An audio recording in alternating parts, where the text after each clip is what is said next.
Hi, I'm Tony Filippone, and I'm going to be talking to you about why Time Magazine said that it's time to retire your 401k. And we're going to talk about what you can do instead. Last year's market wipeout showed the vulnerability of the popular retirement savings accounts, talking about 401ks. But the data are telling us that even in the long run, consumers need better options. Now, this article aired on the front cover of Time magazine in 2009, right during the housing crisis that began in 2008.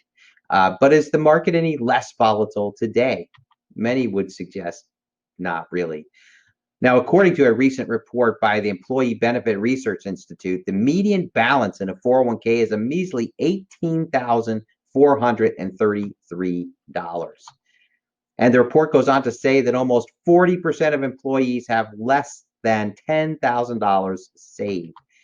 These statistics and others prove that the 401k is not helping people save nearly enough money to confidently head into retirement. But the lack of savings is not even close to the biggest problem the 401k faces. Even people who are good savers and who are putting away at least up to their company match, and some people putting away much, much more, are still running into major problems because they used a 401k. Now, as a financial advisor and Amazon best-selling author in the category of finance, I've been studying this problem for nearly 30 years. Now, I'm sure I could make a 45-minute video talking about all of the problems that are really facing the 401k. I could go into deep explanations on how a 401k ties up your money, sometimes for 30 years or more if you're a young investor.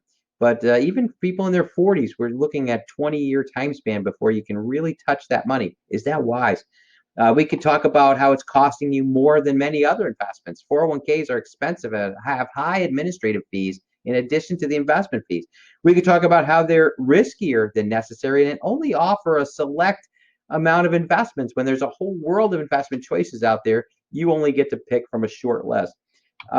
However, I really wanted to keep this video short, and I'm going to focus in on one really big problem with the 401k that you may not really have even considered. Before I do so, I just needed to put my disclosure up here to stay compliant with my legal team and make sure I'm not giving you any advice without the proper disclosure. So I wanted you to have that up there. So hope that helps. Okay, let's move on. So let me ask you a question.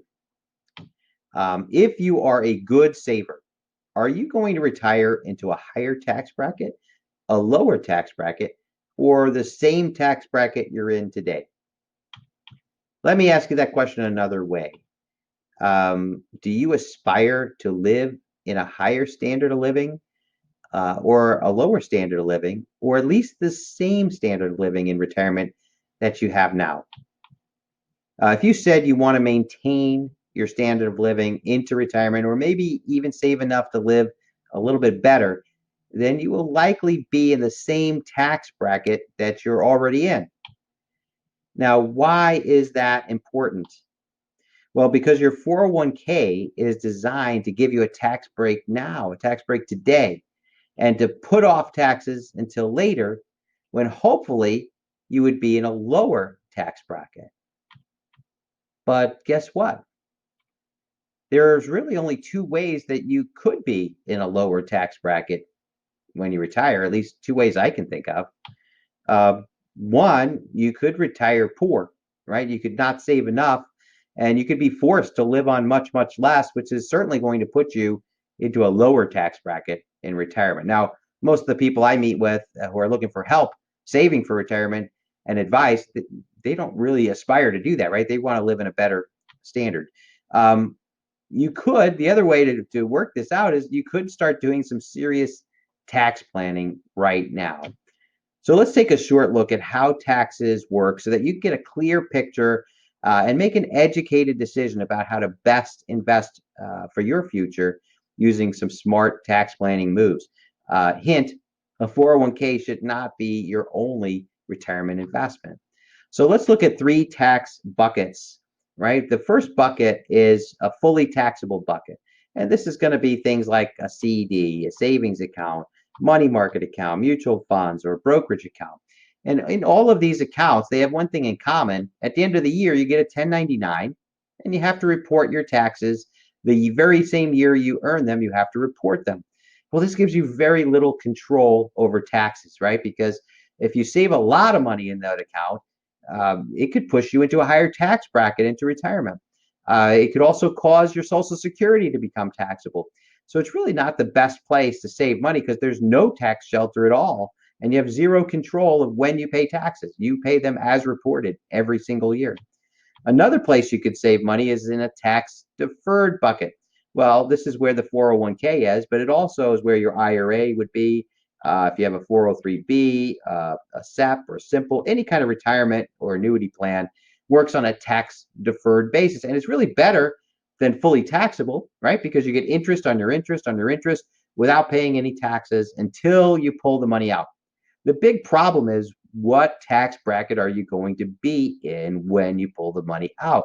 And not just your own personal tax bracket, but think about this. What are taxes going to look like 10 years from now, 15 years from now, 20 years from now? What do you think?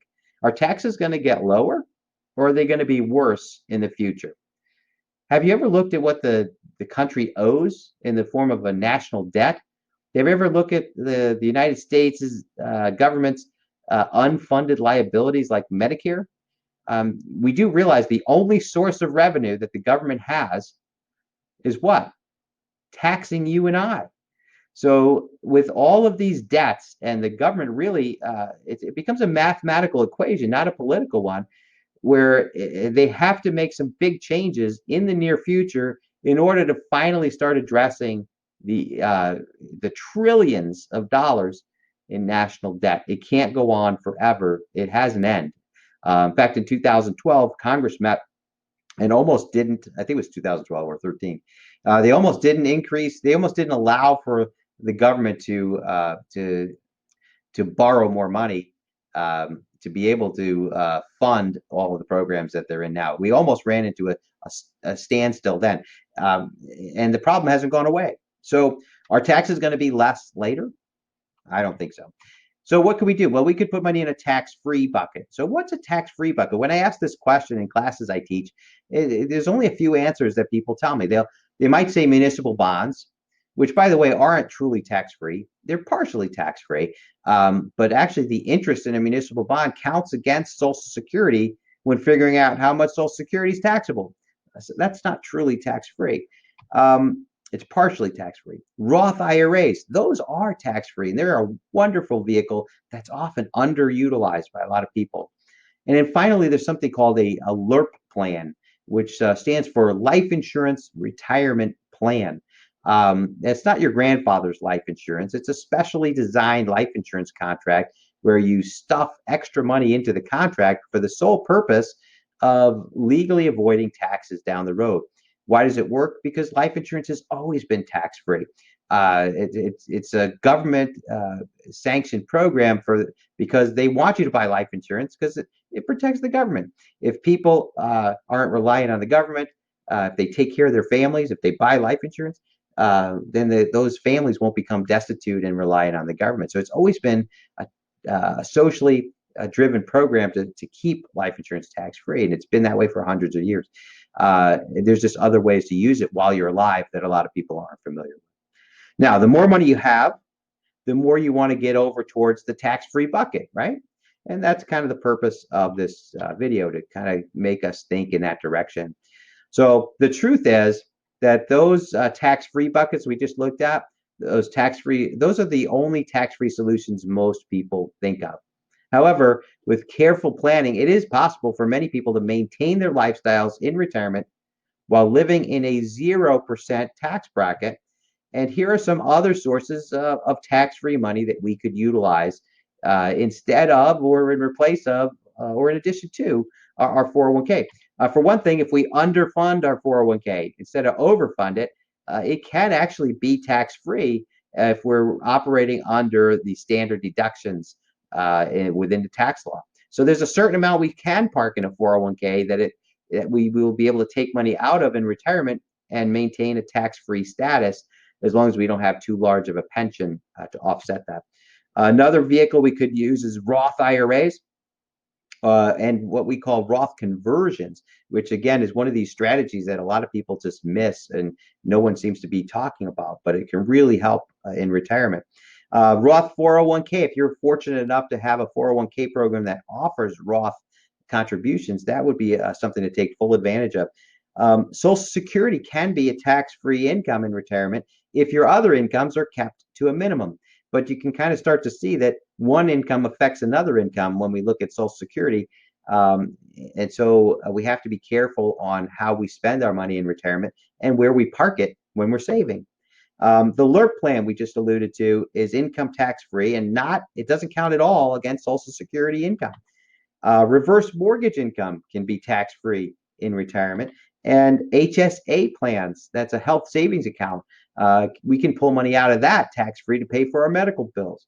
And then finally, we can use non-qualified immediate annuities can produce highly tax leveraged income. It's not tax-free, but it could be highly leveraged, meaning very, very low taxes, keeping us still in the 0% tax bracket potentially.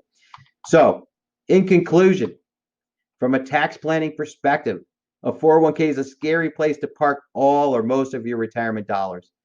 401k plans have many other problems that we just don't have time to address in this video, and taxes are likely to get way worse in the not so distant future. So should we just defer taxes until later when they're likely to be worse? And having a plan that involves saving in other more tax advantaged places besides a 401k might be something you want to look into. So where do you go from here? Well, my job is to help people make educated decisions about your money that feel right to you. It's not to wrestle you into one particular path or product. It has to feel right or you shouldn't do it. So where do we go from here? Well, I say we schedule a phone chat for a half an hour to see if I can answer some of your retirement questions for you. There's no charge to meet and there's nothing to buy at this point. Just click on my calendar link below and we don't have to play phone tag. You can click right into my calendar, see what's available and schedule a time for us to chat. Once you set up a time, my assistant Lauren or myself is going to reach out to you to let you know what to bring to our first meeting and confirm that date and time with you. And so go ahead now and click on that calendar link below to schedule yourself into my calendar. Again, the purpose of that call is just to get to know each other, to see if we'd be a good fit to do some work together to better your situation. You get to check me out, and I get to see if you're the kind of client I think I can help. So thanks for watching, and go ahead and click that link now, and let's set up a time to talk.